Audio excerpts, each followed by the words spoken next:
tenemos con nosotros en rabioso directo en el Café de la Lluvia a Jordi Bru y Jesús Jiménez para hablarnos de este libro que tengo aquí, este libro, Sangre en la frente, la guerra civil en color. Os voy a presentar, aquí tenéis, ya os presentáis muy bien aquí en la solapa del libro. Voy a proceder a hacer una lectura de esta misma solapa, está bastante bien y está muy bien sintetizado. Jordi Bru es fotógrafo profesional dedicado a la recreación de ejércitos y batallas históricas desde los tercios españoles hasta la Segunda Guerra Mundial, pasando por las guerras napoleónicas, las guerras carlistas y la Guerra Civil Española. Viajó a Bosnia en 1993 y luego trabajó una década en el diario El Mundo, en las delegaciones del País Vasco y Cataluña. Después, lo cual regresó a Pamplona, donde trabaja para revistas de arquitectura y cultura y para editoriales del País Vasco y Francia.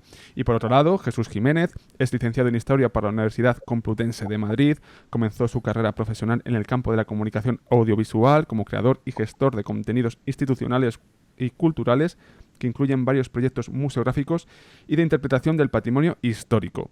Su interés por la historia militar se centra sobre todo en los conflictos del siglo XX y su relación con los cambios políticos operados en el mundo actual. Entre 2013 y 2016 fue director de la revista Despertaferro Contemporánea y en la actualidad es coordinador de publicaciones de esta editorial, coordinador de las publicaciones de esta editorial. La primera que os lanzo acerca del libro es un libro que recoge un montón de fotografías, 180 si no recuerdo mal, fotografías en blanco y negro que habéis coloreado, estas fotografías de la Guerra Civil Española, y al lado de cada fotografía hay un texto que contextualiza esa misma fotografía y además aprovecháis desde, digamos, una cuestión particular a lanzaros a cuestiones más generales y analizar un poco aquellas cuestiones como pueden ser, por ejemplo, hospitales, campos de concentración, cuestiones técnicas militares sobre ciertos puntos de la guerra, el mundo cotidiano también, el tema del trigo, por ejemplo, que también lo abordáis un montón de temas, es la guerra y todo aquello que está alrededor de la guerra, porque al final la guerra es algo tremendo y devastador, pero la vida cotidiana también sigue. Hablaremos también acerca de eso. Lo primero de todo es ¿por qué? ¿Por qué ingeniáis este libro? ¿Qué os lleva a lanzarlo al mercado este libro?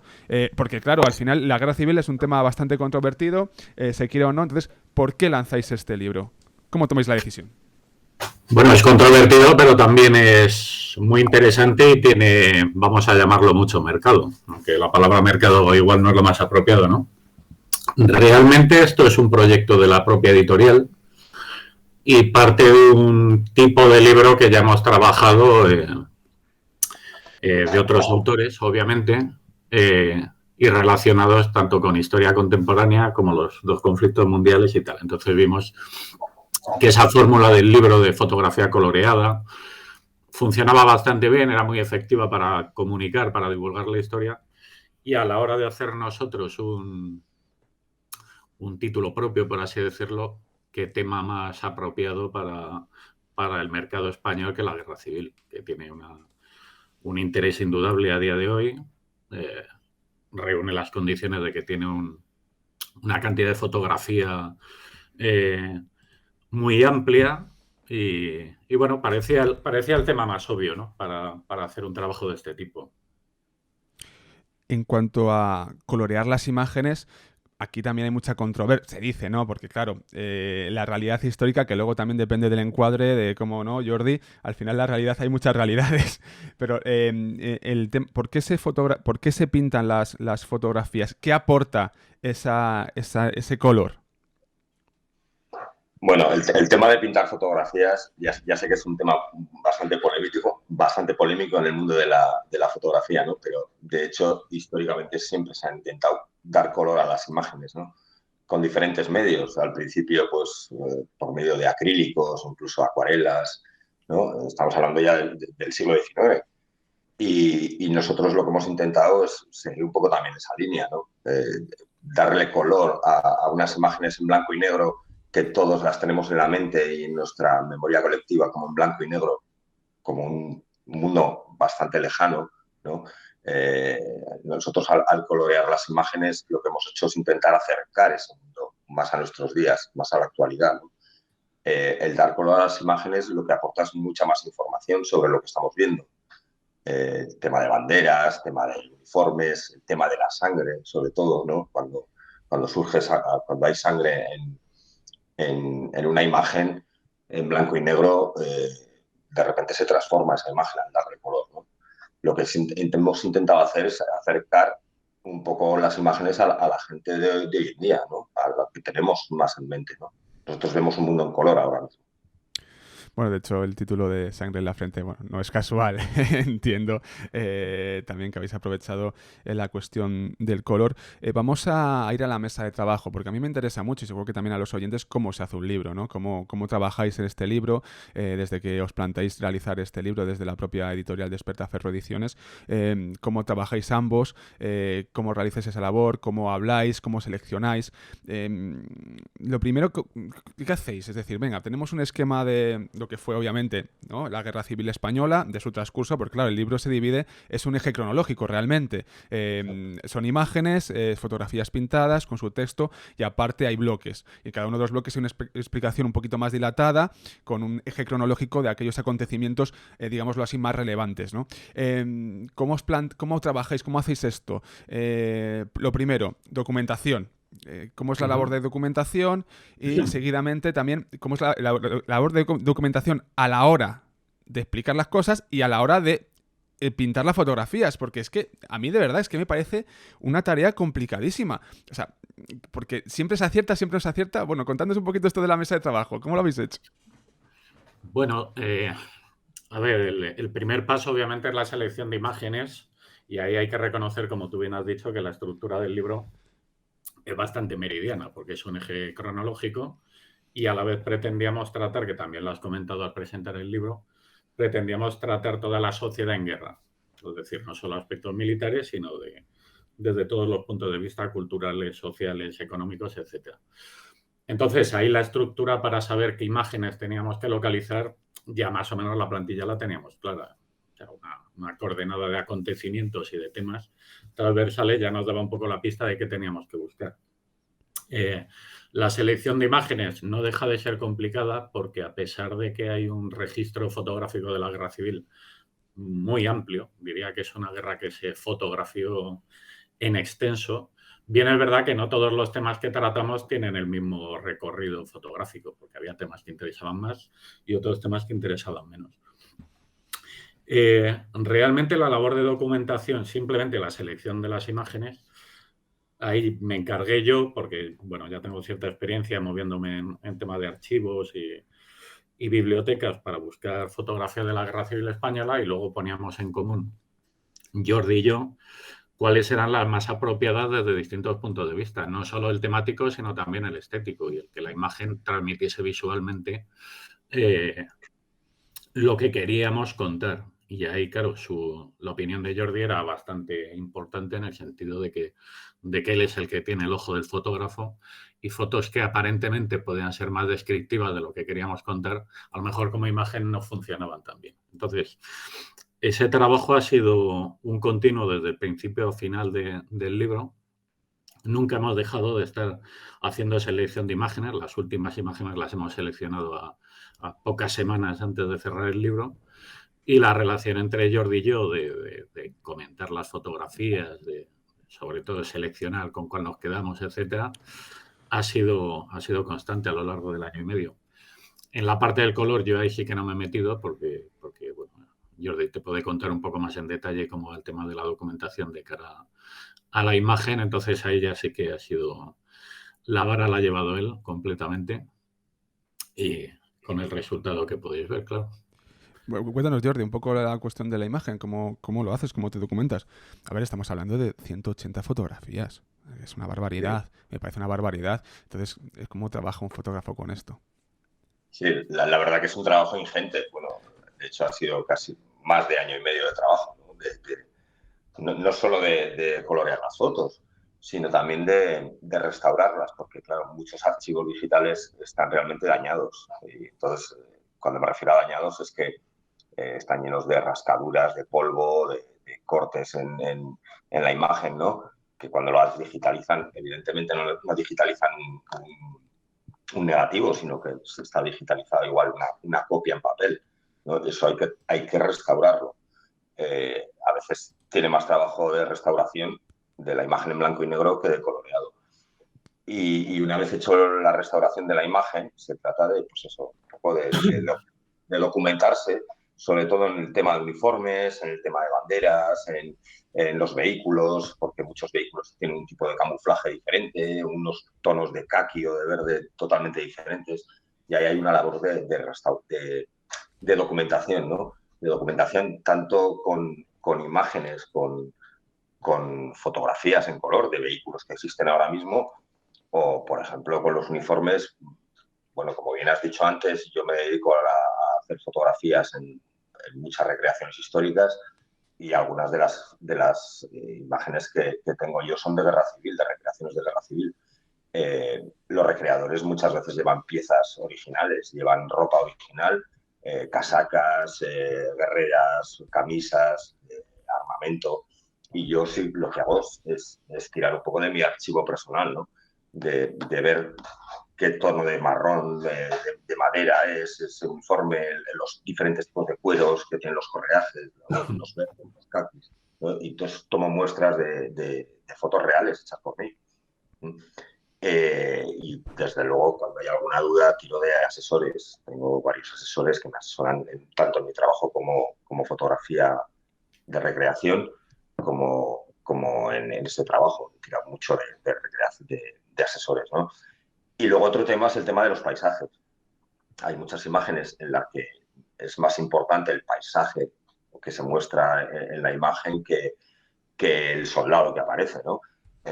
No es lo mismo un paisaje del norte, de Asturias, del País Vasco, de Navarra, eh, en los tipos de verdes, de tonos, el color de la piedra, de la piedra y de la tierra, que por ejemplo un paisaje de Sevilla o de Almería o de Málaga, por ejemplo.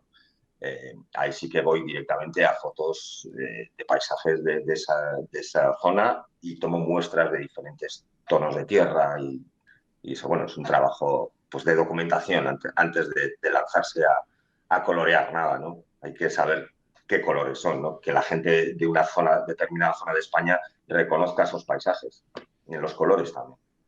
Qué importante lo del tema de los paisajes. Has comentado 1 año y medio, ¿no?, en el trabajo de las fotografías. ¿Cuánto tiempo ha tardado el libro en salir desde que se pergenió la idea hasta que ha salido a las librerías? ¿Cuánto ha sido el tiempo? Pues aproximadamente Sí. eso, diría que 1 año y medio, quizá un par de meses más, porque hay que reconocer que cuando nos embarcamos en este proyecto era difícil valorar el volumen de trabajo que iba a tener. Yo particularmente sospechaba que iba a ser algo más sencillo, y la verdad es que, claro, un libro de estas características ha obligado a trabajar bastante más tiempo del previsto. Y entonces yo le calculo, sí, 1 año y 6 meses aproximadamente hemos estado. Y ya te digo, desde el minuto 1 ya se empezó con la selección de imágenes, pero la selección de imágenes y el coloreado es que no, hasta un mes antes de mandar a imprenta todavía estábamos con ello, ¿no? ¿Cuál Y es en paralelo los textos, claro. cuál es el objetivo? El objetivo del libro que os planteáis, ¿no? Para el público. ¿Qué esperáis, ¿no? Queremos que este es nuestro objetivo y queremos que el público sepa que este es nuestro objetivo y mostrarlo en el libro, ¿no? ¿Cuál es el objetivo? Yo creo que es acercar la experiencia de la guerra civil y convertirla en un código de comunicación del presente, es decir, traer al presente la guerra civil a través de la imagen y a través de la imagen coloreada. Teniendo en cuenta que vivimos, bueno, ya ha pasado un tiempo razonable desde ese conflicto y ya hay determinadas generaciones en las que el recuerdo de la guerra ya no le viene a lo mejor a través de familiares que pudieran haberle contado cosas, como podría ser nuestro caso, nuestros abuelos, etcétera.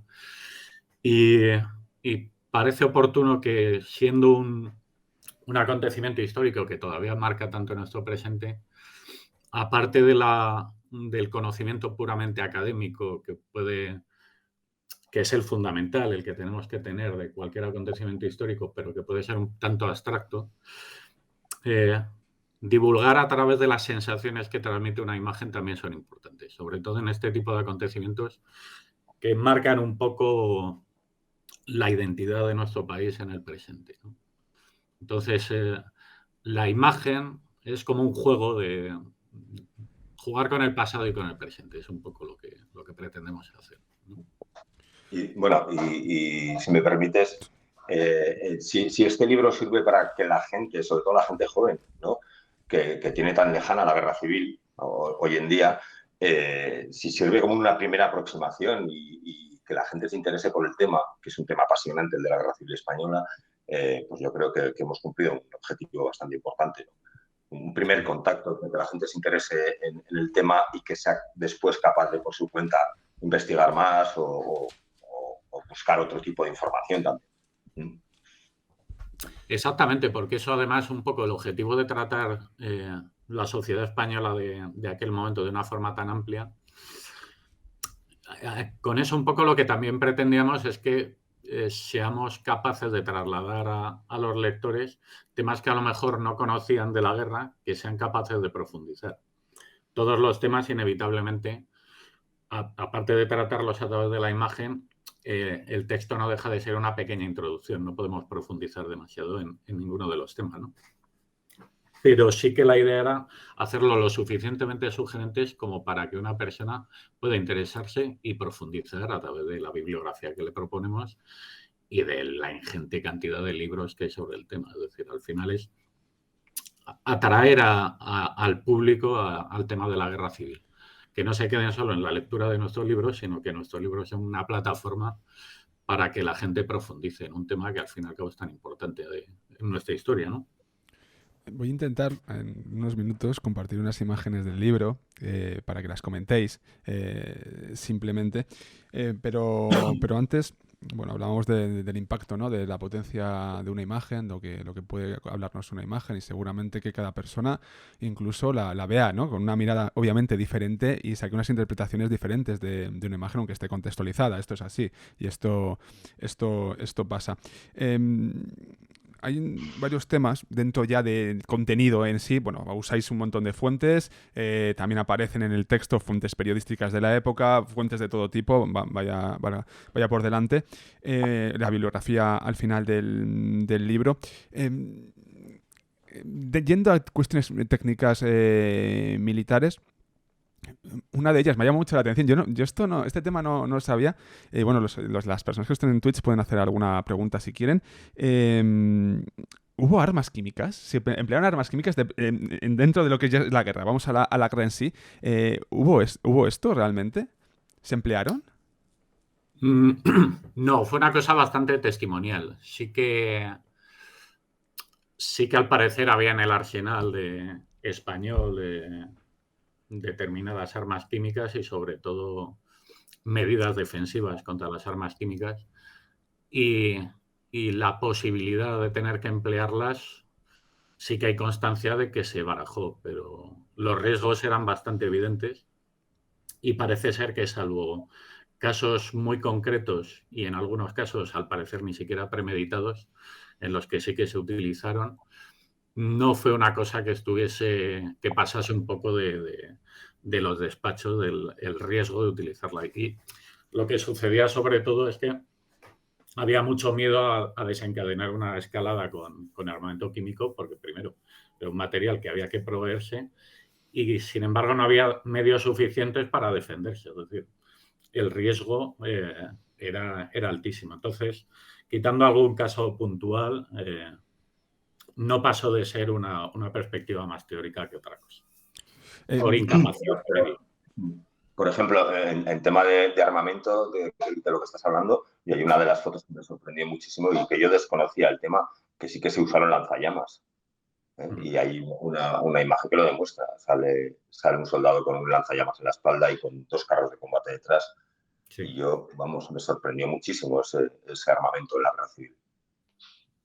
En cuanto a la guerra desde fuera, de fuera para adentro, es decir, las aportaciones tanto alemanas, italianas como soviéticas o brigadas internacionales, ¿estas aportaciones fueron claves para el desencadenar de la guerra, para el resultado de la guerra? Porque es un tema, ¿no?, muy interesante y claro, la aviación alemana, por ejemplo, ¿no?, que tuvo mucha fuerza y mucho impacto. Bueno, vemos el tema de Guernica y bueno, más temas, ¿no? Pero realmente fue quien decantó la victoria, y la falta de apoyos y la no intervención digamos, de Francia, por ejemplo, de otros países de la órbita ante lo que fue el golpe.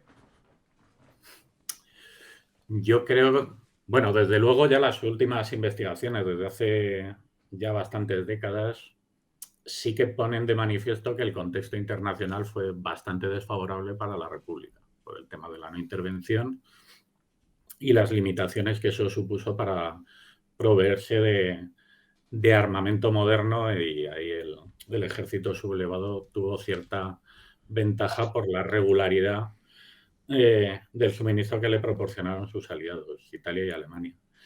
Pero ya al margen de si fue influyente en el resultado del conflicto, porque hay factores infinitos que valorar, sí que parece indudable que sin el armamento extranjero la guerra nunca habría llegado a ser ese conflicto tan de masas en el que se convirtió la guerra civil. Es decir, con medios puramente internos, con la situación del ejército español en los años 30, probablemente ninguno de los bandos habría tenido recursos suficientes para imponerse sobre el rival de una forma decisiva. No había medios en España. Entonces ahí la intervención extranjera sí que es la que marca la naturaleza de lo que se convirtió la guerra civil al final, en un conflicto realmente de gran envergadura. Y no solo por temas armamentísticos, sino por temas logísticos también. Desde el principio de la guerra, sin la intervención de Alemania en el transporte de tropas al comienzo desde África a España, vamos, hubiese sido mucho más complicado, ¿no? Otra cuestión que se habla siempre, ¿no? Es la organización interna de las fuerzas, de los ejércitos, tanto por el bando republicano, que se le pinta como, bueno, varias facciones indisciplinadas, se matan entre ellos, y los sublevados, que se representan, ¿no?, como un bloque, como una masa homogénea que iban todos a una. Hay mucho mito en esto es una realidad histórica constatada. Es verdad que hubo capítulos, obviamente, de indisciplina, capítulos de esta índole, pero ¿eran generalizados? ¿No lo eran? Bueno, realmente es que la República tuvo que hacer el esfuerzo de crear un ejército prácticamente ex novo, y el punto de partida eran milicias, con las dificultades que eso generaba. Pero bien es verdad que esa imagen del ejército republicano, esa imagen miliciana, indisciplinada, etcétera, eso es una imagen demasiado que simplemente se da al principio de la guerra. Es decir, el proceso de militarización y de levantar un ejército en claves regulares, prácticamente ya hay esa intención desde el primer momento. Y de hecho, muchas de esas organizaciones que ponen en pie milicias son las primeras interesadas en crear un ejército regular. Muy en particular el Partido Comunista era bastante partidario de esa militarización, ¿no? Lo que pasa es que es verdad que el bando republicano políticamente era un bando más complejo, digamos, que el sublevado, porque, bueno, representaba un abanico social que iba desde partidos perfectamente conservadores, como podía ser el Partido Nacionalista Vasco, a partidos anarquistas. Es decir, los equilibrios políticos en el seno de la República, y por tanto dentro de su ejército, que siempre tuvo un grado de politización, claro, hizo de esa organización un fenómeno 1000 veces más complejo que en el bando sublevado, donde sí que imperó, aún con conflictos también, una cierta unidad de mando y una lógica militar desde el principio, ¿no? Ahí sí que hubo una diferencia clara. ¿Qué piensa la gente, no? Porque, claro, vosotros abordáis la intrahistoria, las vidas anónimas de muchas personas que están en el frente o están en la retaguardia, en muchos lugares. ¿Qué piensa la gente ante esto? Es decir, la guerra es algo brutal. Al final, yo diría que es la sinrazón de las sinrazones histórica y que siempre lamentablemente se va a repetir porque el ser humano es como es, obviamente, pero es brutal, ¿no? ¿Qué pensaba la gente o qué testimonios habéis podido recoger de la gente corriente? No estoy hablando de altos cargos ni de políticos, sino de la gente corriente que estaba en su pueblo. Esto es importante porque considero, ¿no? Es mi opinión, que cómo se puede llegar a ese nivel en todos los conflictos bélicos, porque es el desenlace de algo que de antes, ¿no? ¿Cómo se puede llegar a ese nivel de odio, de visceralidad? ¿Cómo es posible todo esto? Esa es una respuesta que sería incapaz de contestar, esa es la verdad. Pero ¿cómo se llega a eso? Desde luego hubo una retórica, esto se lleva estudiando ya desde hace algunos años en el ámbito académico, cómo operaron las retóricas de la violencia en España que permitieron cuando se desencadenó el conflicto que se diesen esos grados de violencia que se dieron, porque hay que reconocer que esta guerra, si destaca por algo, desgraciadamente, es por la violencia de retaguardia.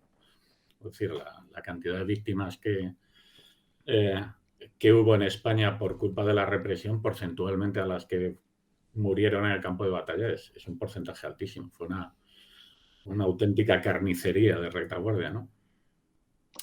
¿Cómo se llegó a eso? Eso no soy capaz de contestártelo. Sí que es verdad que detrás de los testimonios que uno puede leer en la guerra, también se dan muchos casos de humanidad extrema, y cuando lees libros que están, la correspondencia de combatientes, de personas que están en la retaguardia, al final a mí esas lecturas no me trasladan un odio acérrimo, más bien suelen ser cartas que hablan de sentimientos humanos, de nostalgia por los tiempos de paz, etcétera. Entonces, ¿de dónde surgió el odio tan acérrimo que se puede leer más en la prensa, en los órganos de partido, etcétera? No sé si se acaba de corresponder con lo que luego se puede leer cuando tratas un poco con la correspondencia personal o con los relatos individuales de los personajes anónimos. Pero bueno, la represión existió, es decir, es una Sí, sí, realidad, sí. fue brutal, pública, es decir, pública, Sí. es una representación que es, claro, es muy impactante, ¿no? Hay una imagen que tenéis, esta que no la tengo digitalizada, pero está aquí, que bueno, es al principio del golpe, en Triana, el barrio de Sevilla. Sí. Voy a ver si la puedo poner, a ver si la puedo... Bueno, los oyentes del podcast esto lo van a tener más complicado, pero bueno, ya les diremos. Voy a hacer aquí un experimento en rabioso directo. Voy a quitar un momentito. Es que me parece una imagen tremenda, o sea, tremenda. Bien. El dolor de la familia, el cuerpo, cómo yace en el suelo, la sangre. Aquí está el tema de la pintura, sangre en la frente, evidentemente. Y es que es al principio. Muerte en Triana, se la habéis titulado. A ver si... Sí, es una foto particularmente impactante. Además, perdón, Jordi.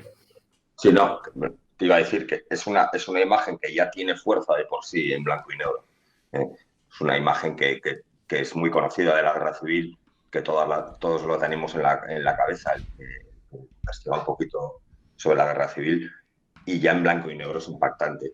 Pero cuando le das color a la sangre todavía impacta más. Incluso obtienes información que no la tienes en blanco y negro, ¿no?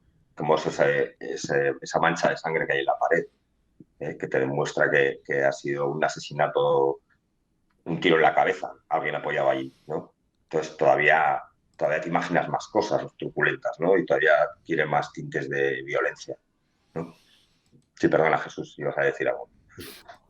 De hecho, esta imagen es particularmente impactante porque probablemente de todas las imágenes que hay en el libro que tengan que ver con la violencia más explícita, encima esta es una foto que da la sensación de haber hecho la fotografía en caliente, de estar en el momento, en en el mismo momento donde se produce esa ejecución o ese asesinato. Hay otras fotografías donde, aunque no nos hemos querido cebar con la violencia y con la sangre, obviamente es un libro que trata sobre la guerra y hay otras fotografías en las que aparecen cadáveres, algunas Hay una en verdaderamente trinchera también, truculentas. perdóname, que es Sí, tremenda. Al final, sí, prácticamente al final del libro, creo recordar. eso es. Sí, de hecho es una foto que utilizamos para hablar un poco de las víctimas de la guerra en conjunto. Pero esa foto, a pesar de ser explícitamente mostrarte la muerte, pero esa foto la podían haber tomado con horas o días de distancia al acontecimiento y sin embargo la que has enseñado traslada una viveza del momento que es espeluznante, es lo que hace que la foto sea particularmente dura, ¿no? Sí, y luego es una foto, una imagen que demuestra realmente que realmente el fotoperiodismo, como lo entendemos hoy en día, empezó en la guerra civil. Porque es una imagen del momento, como dice Sí, Jesús. sí. Ahí le ha llegado el fotógrafo y justo minutos después de que ocurriese esto, ¿no? Y demuestra y muestra el dolor, es muy representativa de la guerra civil, ¿no? Demuestra la sangre, la violencia y demuestra el dolor de la población civil, que es de un poco de lo que se trata la guerra civil, ¿no? Toda la población, todas las madres, las mujeres, los hijos, todo lo que hay detrás de los padres, todo lo que hay detrás de la guerra civil. Disculpadme, que aquí estamos haciendo experimentos siempre en el Café de la Lluvia. Quiero compartir con vosotros unas imágenes, aparte de esta, pero en pantalla, para que las comentéis. He seleccionado muy poquitas y creo que la violencia la he obviado. Creo. Voy a ver si puedo compartir estas imágenes, a ver si me deja, que a lo mejor no puedo, estoy intentándolo. ¿Vale? Porque me parecen muy representativas. A ver si puedo hacerlo. Sí, puedo hacerlo. Vale. Este tema, no sé si lo veis, a ver, si lo veis bien o con Sí, una cortina así. ¿Lo veis bien? ¿Perfecto o no? sí, Yo lo sí. veo bien. A ver, sale como con una cortinilla. A ver, ¿por qué sale con... No entiendo muy bien. Sale como... Le falta algo a esto. A ver, ignorar, para evitar el espejo infinito. Ah, vale. Compartes una pestaña diferente. Vale, dice que comparte una pestaña o diferente ventana. Para evitar el... Bueno, vamos. Bueno, la podéis comentar igualmente. Yo voy haciendo experimentos, pero bueno, es una imagen en la cual aparecen una serie de personas, digámoslo, con atuendos eclesiásticos. Sí. El tema luego en la mesa de análisis con nuestros invitados posteriores abordaremos en profundidad este tema, ¿no? Pero Sí. contándoos un poco, ¿no? ¿Dónde es esta imagen? ¿A qué obedece? Contextualizar un poco la imagen y también nos podéis hablar un poquito de la relevancia del catolicismo en esta contienda. Bueno, esta foto es de más o menos del principio de la guerra, si no me equivoco, de octubre del 36, y si no es aproximadamente en Aragón. Eh, Unas columnas anarquistas y viene bastante bien para hablar del fenómeno del anticlericalismo, porque la violencia contra el clero dentro de la represión que hubo en el bando republicano tiene cierto interés porque eh, digamos, tenía un valor simbólico. Al contrario que el resto de la represión, que se podía hacer de una forma un poco más encubierta, eh, la que se ejerció contra la Iglesia tenía un valor ejemplarizante, es decir, porque se consideraba, sobre todo desde determinados sectores de la República, el factor del catolicismo como la ideología, como la identidad del bando contrario, hacía que la violencia que se ejerció contra la Iglesia fuese particularmente visible. De ahí que cuando había un saqueo de una iglesia o algo así, pues se diesen fotografías como estas o incluso determinadas actos de violencia contra la Iglesia se hiciesen más públicos que otros eh, de la represión que se contuvieron más, ¿no? Sí, y además esta imagen lo demuestra. O sea, no se están escondiendo, están mostrando sus trofeos, ¿no? Los trofeos que han conseguido en la iglesia, seguramente, ¿no? O sea, no se escondía este tema. Servía como publicidad y como arma, ¿no? Claro, Está hay en que tener en cuenta que al final el catolicismo se convirtió un poco en el sostén ideológico, por así decirlo, uno de ellos, bastante importante del bando sublevado. Entonces ahí había un choque de identidades, ¿no? Entre la idea del catolicismo entendida en la clave nacional católica que imperaba en el bando sublevado y ese anticlericalismo que luego se fue atenuando a lo largo de la guerra, pero que sobre todo en los primeros meses estuvo muy presente y generó un grado de violencia que comparativamente fue más elevado contra la Iglesia que contra otros sectores sociales, insisto, en este caso dentro del bando republicano, ¿no? Creo que hubo un llamamiento, ¿no? Desde la Yo luego República. hablo desde el punto de vista del fotoperiodismo. Esto también muestra cómo influye la presencia de un fotógrafo en el frente a la hora de comportarse los diferentes soldados, ¿no? Los diferentes bandos. Están posando, vamos. Esta imagen no se hubiese dado si no hubiese habido un fotógrafo allí. Claro. Y efectivamente. Y luego, bueno, yo creo que la República también intentó, porque esto fue una cosa también, como muy bien dices, no fue todo el rato, durante todo el transcurso, intentó la República que esto no pasase también desde las altas esferas. Sí, obviamente la represión. Claro, en el bando republicano, igual que hubo que levantar un ejército nuevo, el Estado se tuvo que recomponer, porque la sacudida de la sublevación fue tal que desmanteló un poco las estructuras del Estado. Entonces, digamos que toda la guerra desde un punto de vista político en el bando republicano es la historia de una reestructuración del Estado y de un intento de recuperar el orden del Estado. Y eso, aplicado a la represión, fue desde el primer momento. Ya en 1936, conforme el Estado central va recuperando poco a poco resortes de justicia, de orden público, de control institucional en las regiones, uno de los objetivos es acabar con la violencia indiscriminada, al menos, y encauzarla por un sistema de justicia, obviamente, que tenía en cuenta que se estaba en un conflicto, pero que tuviese unas garantías y un orden desde el Estado. Lo que pasa es que eso prácticamente hasta la primavera de 1937 no empieza a tener efecto. Entonces, realmente en ambos bandos, los meses más cruentos desde el punto de vista de la represión son prácticamente esos primeros meses de la guerra, sobre todo cerca del 80%, del 90% de las víctimas de la represión se dan prácticamente hasta febrero del 37. Lo que pasa es que luego, en el bando sublevado, sigue habiendo una lógica sistemática de represión, teniendo en cuenta que además el ejército sublevado va recuperando territorios o va haciéndose con territorios y la represión cumple una función metódica en el sometimiento del territorio. En la República, que no está en ese caso, sí que es verdad que la represión va progresivamente atenuándose. Lo que pasa es que luego sí que hay algunos picos de vuelta a la represión, sobre todo al final de la guerra. En Cataluña se vuelven a dar casos un poco provocados por el caos ya un poco del desmoronamiento, en el que vuelve a haber un pequeño repunte también de la represión en el bando republicano.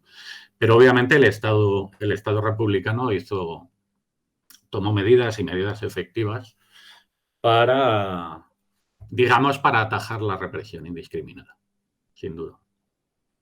Voy a compartir alguna imagen más. Esta no, espera, voy en orden. Esta es la portada del libro. Esta también está ligada, ¿no? Esta es en Salamanca, creo recordar. Esto es en Sevilla. En Sevilla, perdón. O sea, es al inicio. Sí, esto es prácticamente cuando llega Franco a la península. Y digamos que ahí un poco ya se hace con el mando operativo del ejército de África en la península. Y aquí está con Queipo de Llano, con el alcalde de Sevilla, Carranza. Además es un acto que tiene cierto interés porque es un acto de izado de la bandera bicolor en el ayuntamiento de Sevilla. Y entonces hay fue un acto que tuvo cierto simbolismo a la hora de identificar la sublevación con los símbolos monárquicos, cosa que hasta ese momento había quedado de una forma difusa, porque había inicialmente en el bando sublevado, entre los sublevados, entre los militares, no había una definición política concreta de qué sistema querían imponer. No había, de hecho, es muy habitual hablar de que Shimola puso bastante interés en hablar de república cuando se sublevó, etcétera, de hacerlo en nombre de la república, y sin embargo aquí ya hay un acto oficial en el que se asumen los símbolos monárquicos vinculados a la sublevación. Realmente no era porque estuviesen reivindicando la monarquía, sino más bien un orden tradicional. Era adoptar la bandera bicolor como un regreso al orden, ¿no? Previo a la república, básicamente.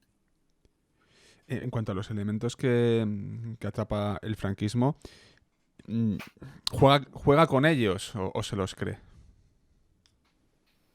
Bueno, diría que hay un poco de todo. Hay que tener en cuenta que digamos, en el bando sublevado se va, igual que comentaba antes, que en el lado republicano la evolución de la guerra es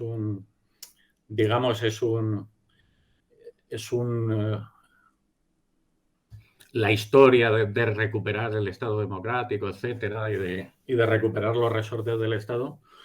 Desde el punto de vista del bando sublevado, la guerra también es la historia de cómo se va construyendo un régimen que va a acabar desembocando en una dictadura personal de Franco. Pero eso es un proceso. Es un proceso complejo que al principio parte de distintas facciones que hay en torno a la sublevación y distintas ideologías, desde el falangismo al carlismo, el catolicismo, etcétera. Y entonces sí que hay un fenómeno de ir reconstruyendo símbolos que muchos venían heredados del pasado, léase la bandera monárquica, véase los símbolos de la falange, los símbolos del tradicionalismo, pero claro, en la guerra se van reinterpretando y se van reacomodando para que sirvan de justificación a lo que al final terminó siendo la dictadura de Franco, ¿no?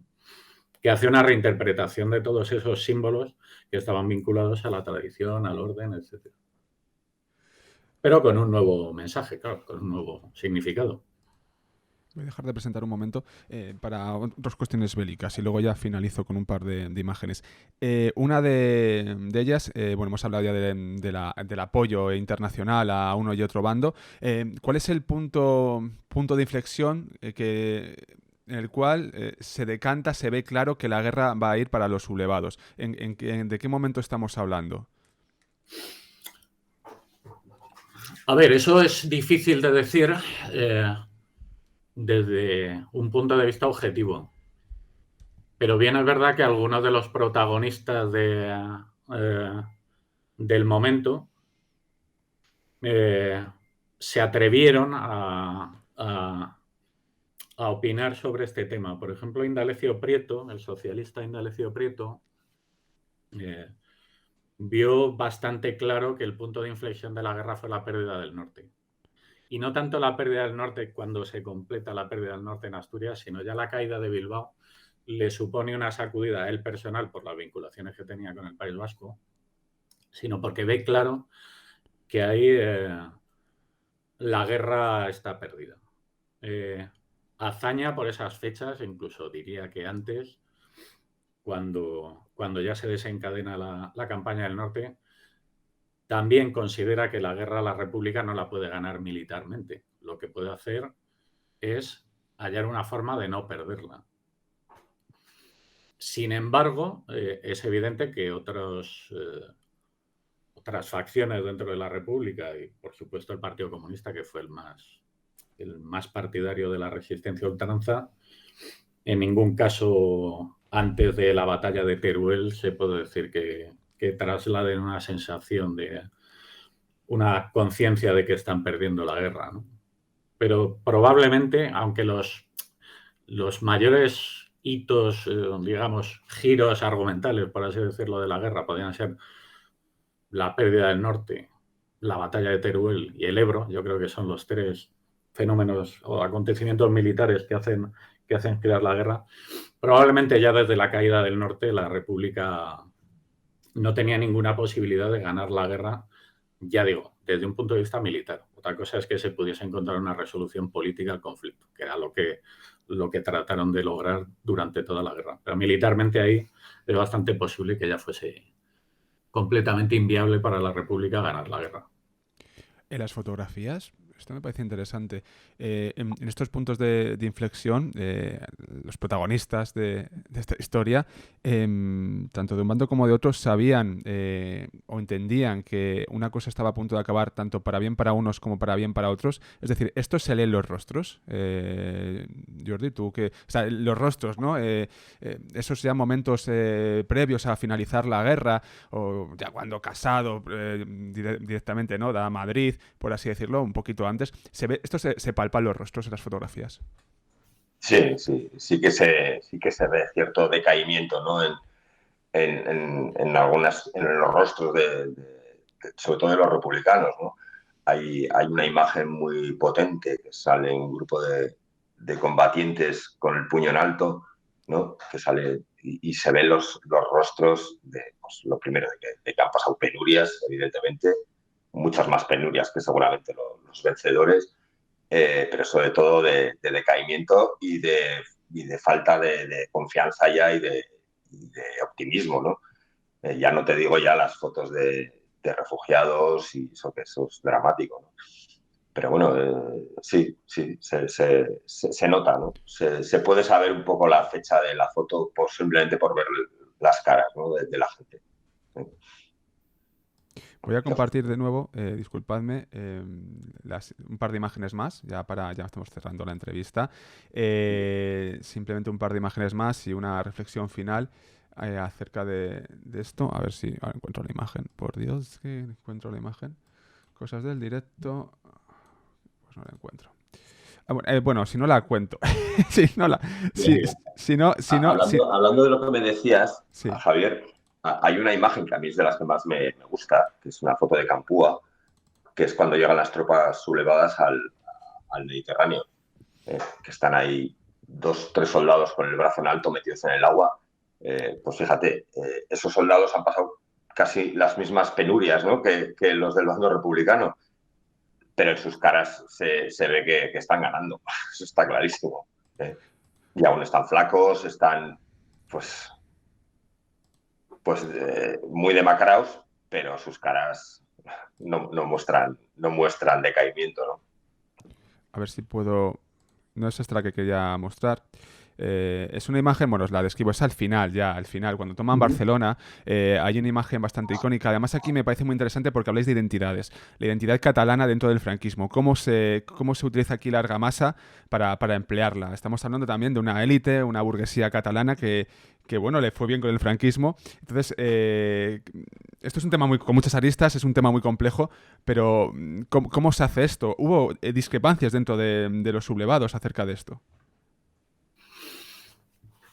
Sí que es verdad que por lo que se deduce de algunas lecturas, dentro del bando sublevado, dentro de la cúpula, había quien, digamos, pretendía que la imposición a Cataluña se atenuase un poco. Sin más lejos, Dionisio Ridruejo, cuando responsable de un poco del aparato de propaganda del régimen, por simplificar un poco su papel, sí que cuando entra en Barcelona tenía previsto incluso hacer determinadas comunicaciones en catalán. Entonces, en cierto modo, desde luego, la represión iba a suceder, pero no por ello determinados sectores querían sustraerse de atraer a la población catalana, de algún modo. Pero bien es verdad que eso quedó bastante laminado por la realidad de la ocupación, que al final corrió a cargo de un militar que hizo una represión razonablemente implacable en Cataluña. Y además es que a estas alturas de la guerra, ya no solo en Cataluña, sino el bando sublevado ya había generado unos mecanismos para gestionar la represión y la ocupación de las ciudades relativamente sofisticado en el sentido de ya tenía unos aparatos para recabar información sobre el grueso de la población para detectar los desafectos, los que habían militado en partidos políticos, en frentes sindicales, etcétera, para aplicarles el grado de represión que ellos considerasen. En Cataluña, obviamente, estaba un factor cultural más, que era ya no solo el idioma y la identidad nacional catalana, que en el fondo se había convertido en uno de los, digamos, en una de las justificaciones culturales de la guerra, ¿no? Y de hecho Barcelona, en el imaginario sublevado, Barcelona era la capital de todo lo que contra lo que combatía. La capital del anarquismo, la capital del separatismo, del anticlericalismo. Claro, la entrada en Barcelona tenía ese carácter simbólico de haber triunfado sobre lo que podían considerar la anti-España, ¿no? De ahí que los actos por la toma de Barcelona tuviesen esa trascendencia que tuvieron y que se encargaron de plasmar gráficamente de una forma indudable. Es decir, el registro fotográfico que hay de este evento, esto es una misa castrense que se hizo en la Plaza de Cataluña, pero del desfile militar en Barcelona. O sea, los fastos por la entrada en Barcelona fueron apabullantes por ese valor simbólico que tenía, ¿no? Quedan, bueno, menos de 10 minutos, habéis visto ya que no queda nada, viendo los tiempos. Vamos a dejar las imágenes, por tanto, y ya unas reflexiones finales, ¿no? Lo primero de todo, bueno, ya lleváis tiempo, ¿no? Con este libro, ya lleva unos meses. ¿Qué tal la recepción, la crítica del libro? ¿Qué feedback os ha llegado? Yo diría que ha sido bastante buena en general, poco polémica.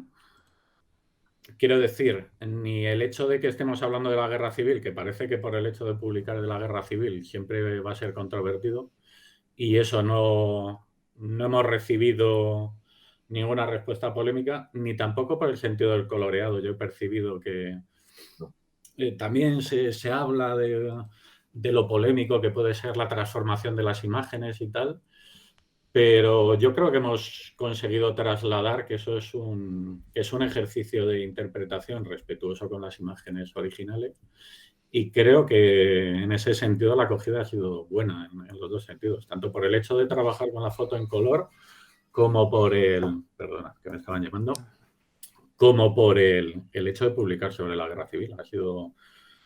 La acogida ha sido buena y vamos a decir, poco traumática, ¿no? Sí. Y yo también, desde el punto de vista de la fotografía, el hecho de manipular, entre comillas, una imagen en blanco y negro, yo pensaba que iba a tener bastante más repercusión. Y no ha sido así, la verdad. También es verdad que lo hemos tratado con muchísimo respeto, ¿no? Sobre todo a los autores de las imágenes, ¿no? Y yo siempre digo lo mismo, estas imágenes no sustituyen a las originales en blanco y negro. Esto es una visión personal nuestra, posiblemente muchas veces subjetiva dentro de lo que tiene de objetividad el tema de coloreado, de uniformes, de banderas, de vehículos, de eso, pero bueno, es una visión bastante personal, sobre todo mía.